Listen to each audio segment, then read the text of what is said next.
Smart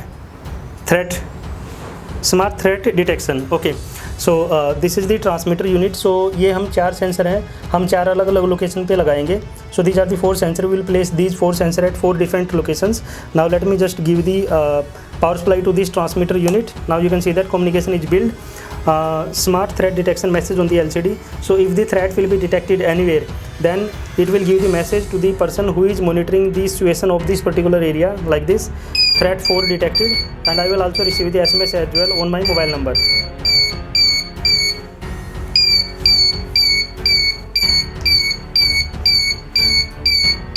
So SMS won't come because this LED is flashing very fast. Now SMS will come because the system takes some time to activate. This LED is flashing slowly. It means it has received the signal. Now it will send the SMS. So let me just see SMS will come or not. Threat 1 detected, message on the LCD, and here you will get the SMS as well. Threat 1 detected because threat 1 was there, and prepare to neutralize it. This is how the system is working. Threat 2 detected. Threat 2 detected, message came. So this is how it's working. Thank you.